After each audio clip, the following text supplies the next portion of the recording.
بسم الله الرحمن الرحيم أدبنا السلام يا دمانتين صنقات بركيسن وحرجيني إن تصونك عماشي وناكسناد برتن كجيرتان إلى سبحانه وتعالى نجا أقبله مقالكم حربينا كجتشوابو برامج كويديني والعلن سؤال حليه كلا دون إيمان يسوع هايد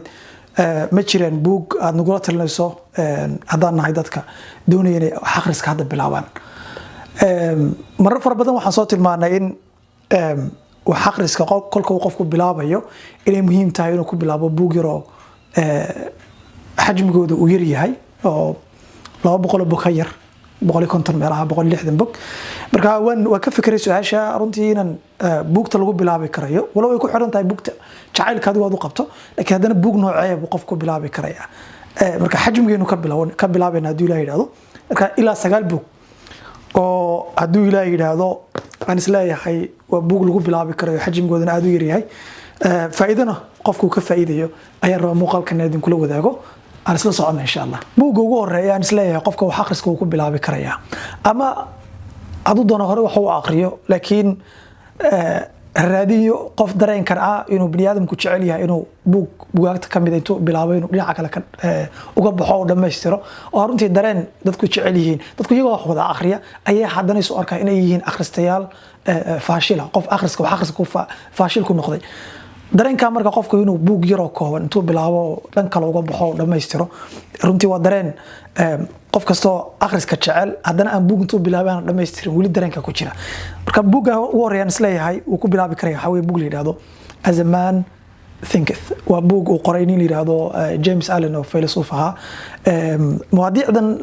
tamniya albashariyada ama qofku inuu naftiisa horumariyo dhiso fikirka iyo arrimaha wax la xidhiidha dadkii ugu horeeyay ee foundation kooda dhigay kamid aha foundation keedu dhigay markaan leeyahay yani dadkii ugu horeeyay wax ka qoray 1903 ayuu buugan qoray fikradda uu buugan gudbinayo waa 34 buug meelaha weeyaan waxaanan tarjumay buugan tarjumadiisa haltabintiisa wad heli karaysaan waxa tarjumay jaamac sahal af Soomaali buu ku qoran yahay Hargeysa iyo Muqdisho iyo magaalooyinka weyn ee Soomaalida degto waad ka heli karaysaan isagoo Ingiriisi in PDF waxaad ka heli karaysaan Google-ka waad ka heli karaysaan fikradda buugga waxa xambaarsan waxa weeye in maskaxdeenu ay tahay sida beerta oo kale oo qofku u baahan yahay qofka beerta falaya ama beeraleyda oo seedskii iyo midhihii inta uu beero haddana uu ma aragtay ka ilaaliyo geedgaabkii iyo cawskii sunta ahaa ee hareerihiisa ka soo baxay sida uu hadba sida beerta uga shaqeeyo buu ku xiran tahay sida dalagga uu goosanayo hadhow markay dhirta soo baxdo maskaxdeenu waa sidaas oo kale inputka aynu qaadanayno iyo sidaynu u fakarayno iyo garbage-ka ama afkaarta qashinka ama afkaarta in badan oo kamid ah 90% waxa hareerayna ka socdo waa afkaar aan ina weyna korinayn marka had iyo jeer hadba hab fikirkaaga wuxuu ku saleysan yahay ama nolosha waxaad ka goosan karayso ama waxaad ku tamarin karayso ama inta aad gaari karayso waxay hadba ku xiran tahay inputka maskaxdaada waxa galaya iyo sida aad u fakarayso marka buu ka hadlaya hab fikirkay la saxo oo qofku sidoo uu fakarayo uu saxo waana heli karaysaan baan idhi buugga isagoo ku tarjuman af Soomaali buugga labaad waxa la yiraahdaa The Leadership of Muhammad salawaatu rabbi wa salaamu alayhi waxa qoray nin la yiraahdo John Adair waa ragga looga dambeeyay cilmiga hogaaminta bala wuxuu ahaa ninkii ugu horeeyay ee jaamacad ka dhiga cilmiga hogaaminta buug fara badan baa jirta hogaaminta laga qoray laakiin ninkan wuxuu ka mid yahay dadka farakutiriska ee looga dambeeyo cilmiga hogaaminta waxa jira buug mar dhaweedan eegayay oo uu qoray nin la yiraahdo Michael Hart oo kaga waramayo nabiga sallallahu alayhi wasallam oo ka dhigayo qofkii ugu horeeyay kaalinta koowaad hogaamiyaal fara badan oo dunida soo maray inta uu taxo ayuu ka koowaad wax ka dhigay nabi maxamed sallallahu alayhi wasallam laakiin ma jiro buug qof gaala oo reer galbeeda oo sidoo ninkan uga qoray nabi maxamed sallallahu alayhi wasallam hogaamintiisii uga qoray ma jiro qisas aad u fara badan oo inta aynu akhrino oo siirada nabiga sallallahu alayhi wasallam ku saabsan ayuu wuxuu ka soo bixinaya simaadka ama calaamadaha hogaamiyaasha wanaagsan lagu garto oo nabi sallallahu alayhi wasallam ugu ahaa dadka ugu horeeya sallallahu rabbi wa salaamu alayhi buugga labaad buugga saddexaad aan idhaahdee waxa la yiraahdaa The War of Art dagaalka ka dhanka hal abuurka iyo fanka Stephen Pressfield nin la yidhaahdaa qoray oo ku caana buugta fictionka ah. dhaqankiisu ma ahayn inuu buugta non fictionka uu qoro, laakiin dhibaatooyinkii isaga oo la darseeyay iyo caqabaadkii gudeed ee nafsiyeed ee isaga la darseeyay ayuu buugan ka qoray. wuxuu ka waramayaa sida resistance-ka ay inoogu hor istaago ama iska caabinta gudeed ee gudaheena ka timaada, wajiyada ay qaadato, magacyada ay qaadato, siyaabaha ay isugu kaayso muujiso, cudurdaarooyinka kala duwan ay qaadato, foomamka kala duwan, adigoo qaababka kala duwan ay inoogu timaado, ay inoogu qanciso in hawshii inuu hortaa leeyahay inaan qabano inay dib inooga baajiso.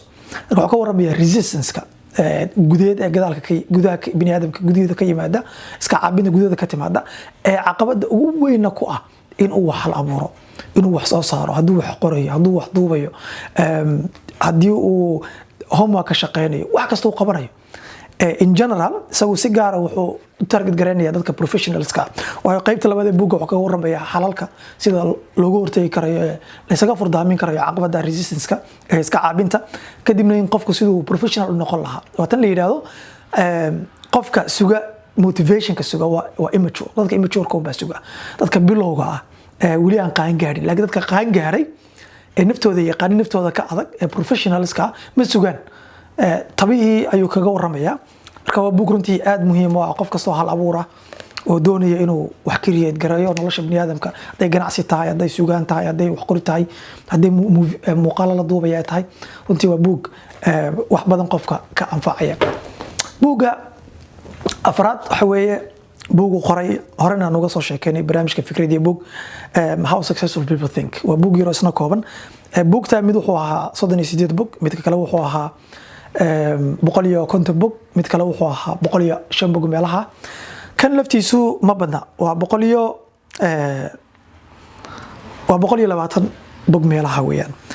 ha fikrada kala duwan sida dadka guuleystay u fikiraan fikrada kala duwan, hadday mid strategy ka tahay, mid reflection ka tahay, mid dhirinta fikradii kala duwanaa. kale barnaamijka Fikradiya Bookna waad ka heli karaysaan. buugga shanaad waxa weeye The Compound Effect, oo isna ka mid ah buugtii aan horay uga waramanay barnaamijka Fikradiya Book. isna wuxuu ka waramayaa waxyaabo yaryar oo kooban oo qofku hadduu joogteeyo uu qabto ama isbiirsadaan ay dhalayaan waxyaabo mucjiso ah. The Compound Effect. Compound Effect waa mid ka mid ah mucjisaadka sidii uu lahaa Einstein, mucjisaadka dunidu ka mid yahay. hadday aqoon noqoto, hadday ganacsi noqoto, hadday wax akhris noqoto, wax waliba taraakumiye leeyihiin. isbiirsasho, qaanuunka isbiirsashada ayaa jira oo ah wax waliba waxay qaataan mudday qaataan si uu qofku natiijada ugu helo. marka talaabooyinka yaryar ee hadday isbiirsadaan natiijo aad u ballaaran uu qofku ka helayo ayuu buugga kaga waramayaa. haddaad u baahan tahay isagoo sii faahfaahsanna waxaad ka heli karaysaa barnaamijka Fikradiya Book. buugga lixaad waxa weeye waa buug ka hadlaya maareynta waqtiga. waa buug aad u kooban, isaga dhan waa 104 buug weeyaan. maareynta waqtigu ka waramaya. Brian Tracy baa qoray. wuxuu kaga waramayaa fikradaha aad u wanaagsan runtii qof kastoo doonaya maareynta waqtiga inuu waqtigiisa maareeyo, uu wax badan ka korsanayo. Brian Tracy wuxuu ka mid yahay dadka ugu badan ee productivity-ga wax ka qoray muwaadiicdan uguna horeeya foolaadka waa psychology-da waqtiga, cilmi nafsiga waqtiga, setbackyo qofka hadday ku iman lahayn, daily siduu samaysan lahaa daily plan, siduu samayn lahaa muwaadiic badan oo time management-ga la xidhiidho kaga waramaya. buugga toddobaad waa buug la yidhaahdo Ilaa Jiili Saacid oo qoray Axmed ibn Yuusuf As-Sayid. waa buug qof kastoo dhalinyara oo waqtiga nool faca koraya la yidhaahdaa. niman saaxiibanahay oo aadan sahan la yidhaahdo, aadan halkan uga salaamayo, ayaa af Soomaali ku haltabiyey. isagoo af Soomaali waad heli karaysaan. waa buug runtii Axmed ibn Yuusuf As-Sayid wuxuu ka mid yahay dadka dhalinyarada ah ee ducaada, ee waaqiciyiinta, ee mucaasiriinta, ee fahmaya dhalinyarada iyo mashaakisha cusub ee casrigan uu la yimi. si wacan u fahmay, u darsay, muuqaalaad fara badan ka duubay, dowraad ka bixiyay, kutubna ka qoray. kutaybaad fara badan buu leeyahay iyo kutub bugan wuxuu kaga waramayaa mawaadiic fara badan oo la xiriira ilhaadka fikri naqdiga qofku inuu afkaartan faraha badan ee yaacaysa ee sirdiyaysa qofku sidoo isaga naqdiyi lahaa wuxuu kaga waramayaa hubiyada qofka maanta identity-ga bini aadamka qofka muslimka ah uu si hagaasaya qudwad waxa noo soo baxay reer galbeeda oo inta aynu ku dayanayno qofku sidoo qof muslim oo ahaan lahaa thabaat u yeelan lahaa u sugnaan lahaa wax badan diintiisa uga fahmi lahaa hab manhajiya cilmiga u doonan lahaa u baran lahaa arimahaasuu ka waramaya buug yar runtii aad u kooban 130 bog weeyaan hal fadhi laba fadhi buu qofku akhriyi karaya marka waa buug aad muhiim u ah buugga sideedaad waa buug uu qoray Ustaad Ibrahim Waaberi dhabar adayg waxaan u maleynayaa buugagtii ugu dambeeyay fikradii buuggan kaga waramnay ayuu ka mid ahaa isagoo faahfaahsan 6 talaabo oo isbedel qofka u horseeda ayuu kaga waramayaa Ustaad Ibrahim wuxuu ka mid yahay dadka runtii foolaadka u ah mawaadiicdan horumarinta iyo qofku shakhsiyadiisa iyo skillskiisa iyo fikirkiisa sidii loo dhisi lahaa waa saaxiibkay waa ustaadkayga waxaan wada aasaasnay macadka Pacific Human Development Center buugga dhulkeeni waa laga heli karayaa Hargeysa iyo Muqdisho waliba wuxuu yaalaa isagoo daabacad cusub galay intiina Amazon wax ka dalban karaysa Europe iyo Mareykan iyo Australia joogtana iyo meelaha kale laga dalban karayna Amazon waad ka heli karaysaan buugga ugu dambeeya waa buug Who Moved My Cheese baa la yiraahdaa yaa burcadkayga qaatay af Soomaaliya lagu turjumaan u maleynaya waxa aan ku soo qaadanay barnaamijkii fikradii buug fikradii yar oo kooban oo basiida noloshana aad muhiim u ah buu ka waramaya oo ku saabsan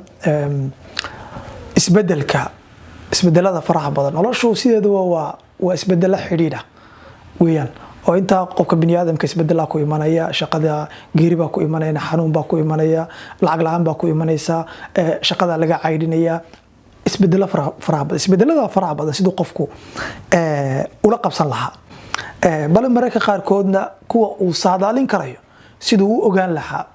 shaqadaadu inay dhamaanayso oo kale inuu xanuun kugu soo socdo oo kale waxyaabo la ogaan kara ka mid ah diet-kaaga waxaad cunayso iyo exercise-kaaga iyo hurdo la'aantaada arrimahaas oo dhan waxay saadaalin karayaan in xanuun kugu iman karayo oo immune systemka difaacaga jireed uu hoos u dhacayo marka not only the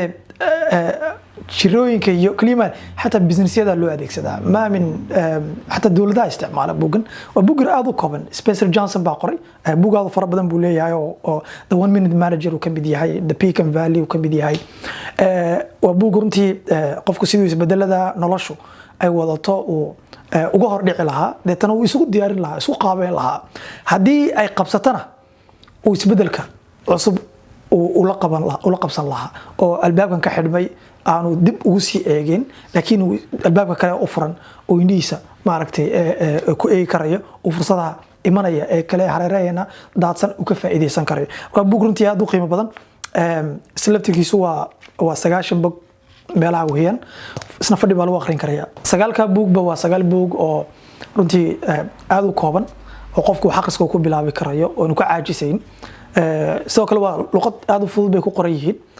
intiina af Soomaaliga sababtan luqado kala duwanaan 3 luqadood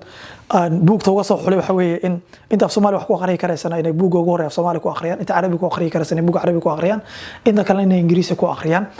waa buug ugu badan waa 150 buug weeyaan 2 fadhi 3 fadhi buu qofku akhriyi karaya kama caajisayo marka hal akhriyo caadada wax akhriskana hal sameeysto wax akhrisku waa caado haddii aad in uu markaad buuga soo qaadato aad ku caajisayso aad ku hurdayso macnaheedu waxa ka dhigan tahay wax akhrisku inaan wali caado ku noqon marka waxa la akhriyo casrigan isbedelka aad ku faraha badan uu jirana sida kaliya aan ku oodorisi kareyno ama xariireena ka socdo ku ogaan kareyno si aan ugu diyaar garoono isugu qaabeeno waxa weeye inaan wax badan wax akhrino inta ma ku gaajaysan yahay guli waa wali aqliga halkii toosaa fikra nolosha tulmoon Ramadan mubaarak soonqaad barakaysan aad baan idin salaamaya على عبادته على أخريو على الناس كسود إن شاء الله السلام عليكم ورحمة الله وبركاته